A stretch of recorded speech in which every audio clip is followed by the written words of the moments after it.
Elles reviennent, ces plus belles girls. Après, elles font leur cinoche, elles déraillent, elles sont folles d'amour, elles vous servent la soupe et elles étaient une fois, elles reviennent avec Elles sont Space. Ce sont les plus belles girls et on en parle avec mon invité Lénaïque Mercier. Bonsoir. Bonsoir Anise. Et merci d'être avec nous. Vous êtes le metteur en scène de cette joyeuse troupe de Plus belles girls. Une revue, comme je disais, transformiste et burlesque qui sévit depuis pas mal d'années déjà sur la place nantaise et qui sera à l'Odyssée d'Orvaux ce week-end les 29 et 30 novembre. C'est quoi le début de l'histoire en fait de cette revue transformiste et burlesque, en rappelant aussi très rapidement tout ça, c'est des amateurs. Ah, complètement. Et bénévoles, mais c'est une aventure qui dure. Au début, vous n'étiez pas très nombreux, une audience un peu confidentielle, et puis ça a pris de l'ampleur. Absolument. En fait, les Plus belles girls, c'est la catégorie spectacle d'une association nantaise qui s'appelle les Gays Randonneurs Nantais. Gay avec un Y. Gay avec un Y, qui porte bien son nom, qui sont des randonneurs. Et un jour, l'idée est venue... de troquer les chaussures de marche pour des talons aiguilles. Voilà, tout à fait, de passer en talons aiguilles. Et ça a été créé... Alors, les Gays Randonneurs Nantais ont été créés en 85 et les Plus belles girls en 91. Et voilà, on était en pleine arrivée du sida, on savait pas trop ce qui se passait. Et donc les Plus belles girls ont été créées pour, on va dire, arriver à lutter contre le sida à leur petit niveau. Donc c'était pour récolter des financements pour différentes associations. Donc c'était en 91 et ils étaient peut-être, je sais pas, 5 sur scène, quelque chose comme ça, effectivement, avec un public assez restreint. Et 23 ans après, on est à 4 spectacles devant 450 personnes chaque soir et puis c'est plein et c'est génial. Une vingtaine d'artistes. On est 22 sur scène cette année, 22 sur scène. Et une cinquantaine en tout, avec l'ombre derrière. Alors on l'aura compris, j'ai grainé un peu les titres des éditions précédentes, c'était pour dire que c'est toujours très humoristique, voilà, très tendre aussi. Donc elles font leur cinoche, elles déraillent, cette année elles sont space. Absolument. Donc ça veut dire, est-ce qu'elles sont bizarres, elles sont extraterrestres, ou peut-être elles mangent des gâteaux à la drogue, si on parlait des space cakes aussi. D'où il vient ce petit mot-là, ce space. Un peu des trois en même temps. Elles sont space, voilà, c'était l'excuse de partir dans l'espace et c'était...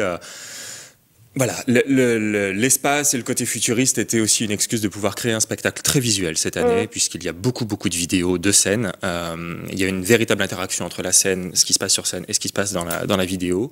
Voilà, on est très visuel cette année, mais on n'en oublie pas l'humour, c'est toujours très drôle. Il y a tout un tas de petites choses assez burlesques qui se passent sur scène et qui font mourir de rire les gens. Alors, on va voir quelques images en exclusivité mondiale de la scène. Et d'abord, le teaser, qui dit bien aussi l'esprit, et puis ce côté intergalactique, interstellar, avec des talons aiguilles, justement. Donc, je propose de voir le premier teaser de ce spectacle, Elles sont Space.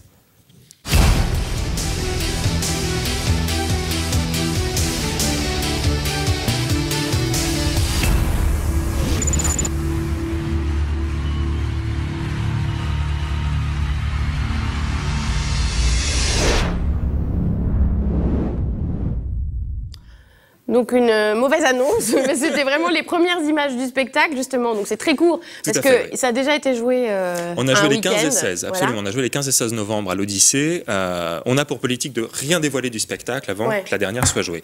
Bon, voilà, cette année, il y avait un petit cadeau, quelques extraits très rapides, comme vous avez pu le voir. Mais voilà. On voit même quand même l'effort sur les costumes. Il y a un très gros travail sur les costumes cette année, qui est largement souligné d'ailleurs par le public en sortie de scène.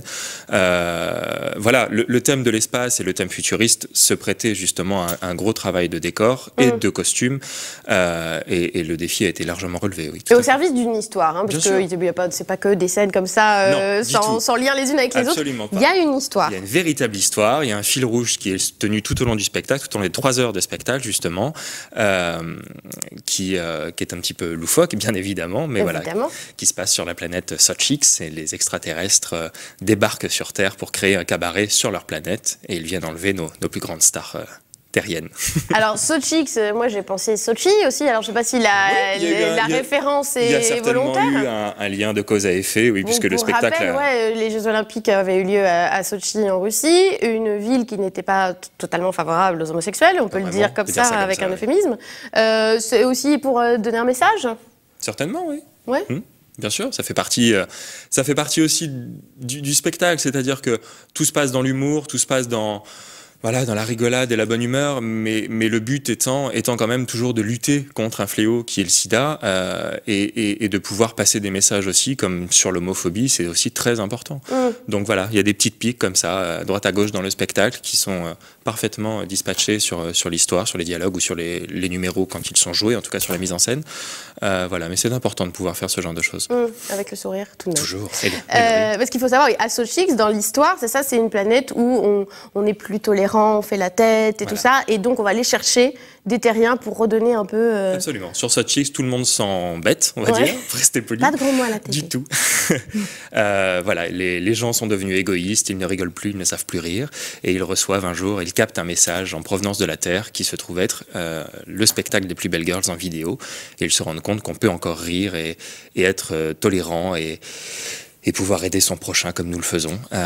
Voilà, et donc il décide d'envoyer une délégation sur Terre pour enlever une première personne qui s'appelle Hermeline de Villemouze. Alors, est-ce que c'est celle qu'on voit dans l'autre teaser, Hermeline de Villemouze? Non, alors, pas forcément. L'espèce de créature blonde qu'on va voir dans le teaser prochainement s'appelle Latrine Deneuve, qui est renommée dans le spectacle Latrix 2.9. Donc oui, parce qu'elle est passée en mode futuriste, c'est ça. Absolument. C'est vrai qu'on peut saluer toujours votre imagination dans les noms. Il y a Mitzi Wonderbra, il y a Elvira Sakuti, que j'aime beaucoup, Debbie Goody, Crystal Dark, voilà, et donc on va voir cette blonde que vous avez Latrine Deneuve. Latrine Deneuve, on regarde.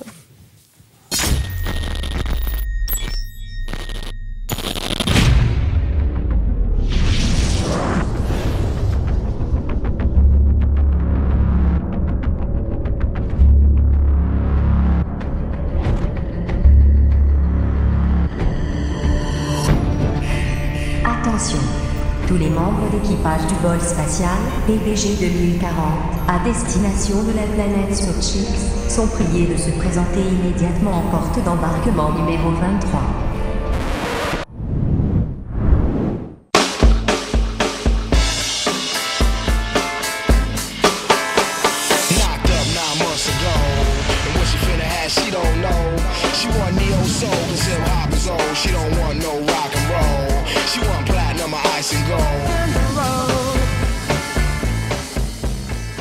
Voilà, une vraie bande-annonce de film. Il y a Interstellar au cinéma en ce moment.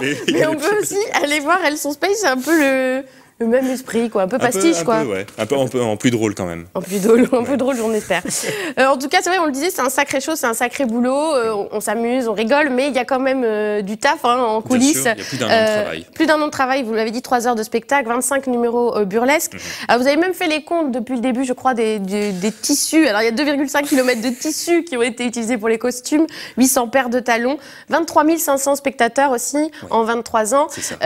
Alors, on le redit, tout ça est amateur, bénévole, les profits sont reversés à la lutte contre le sida. Du coup, qu'est-ce qui vous anime si c'est pas l'argent? C'est pas possible. C'est de pouvoir justement aider ces associations qui chaque année ont besoin de nous, puisque on ne reverse pas les bénéfices du spectacle à des associations telles que AIDS ou SIDAction qui ont évidemment besoin de subventions, mais qui ont des subventions gouvernementales. Et en règle générale, celles que nous aidons, comme par exemple Proyecto Payaso, sont des petites associations de terrain qui font un travail merveilleux et essentiel, mais qui ne bénéficient pas d'autres subventions que celles que nous pouvons leur donner. Au moins de visibilité. Tout à fait, absolument. Donc Proyecto Payaso, par exemple, est une association au Guatemala qui œuvre pour la prévention sur le terrain, dans des petits villages, dans des petites villes, à travers des spectacles de clowns, en règle générale. Donc le côté drôle, toujours, le côté spectacle, mais en faisant passer un message très important. Il y a également à Nantes l'association Famille Relais, qui est un espèce de groupement de familles d'accueil qui accueille des personnes en traitement chez elles.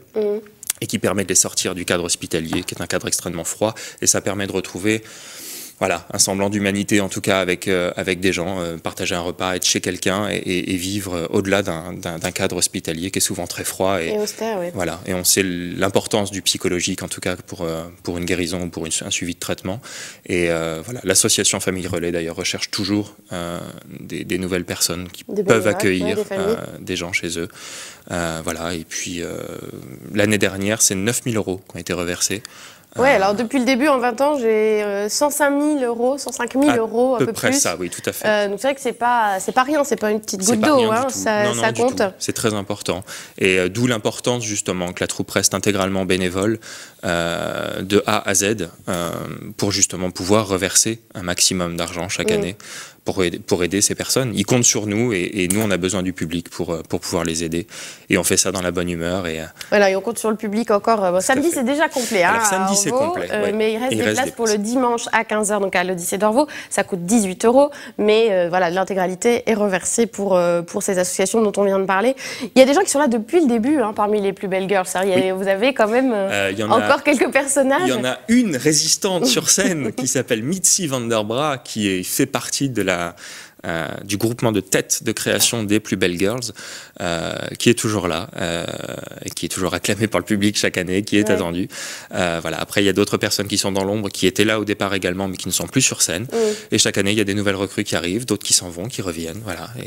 Et ça tourne comme ça depuis 23 ans. Et vous, dans votre rôle de metteur en scène, comment on fait pour orchestrer tout ce monde-là? Alors, moi, j'ai repris la mise en scène cette année avec Patrick et Maxime. On s'est partagé le travail. J'étais sur scène pendant 2 ans dans le rôle de Karlachnikov. Très beau pseudonyme encore. Et donc en fait, ça se fait naturellement. Moi, c'est mon travail que de travailler dans le spectacle, de mettre en scène et de travailler la vidéo. Donc d'où après, les bandes annonces de qualité. Voilà, j'en suis l'auteur. Donc ça se fait assez simplement, parfois aussi dans la douleur, parce que monter un spectacle, ça se fait pas juste comme ça en claquant des doigts. C'est pas une kermesse de fin d'année, c'est un vrai spectacle, il y a un vrai travail de 3 heures, les gens payent une place, donc on se doit de leur offrir un vrai spectacle, un gros spectacle. Donc voilà, c'est 2 jours de répétition par semaine à peu près à partir du mois de mars. C'est un engagement. Voilà, c'est un vrai engagement. Sur la durée.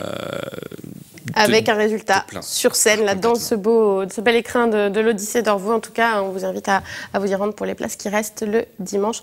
Merci beaucoup de nous avoir parlé de Merci à vous de m'avoir reçu, belle initiative. Et vous restez avec nous pour accueillir Romaric qui nous parle de poivre.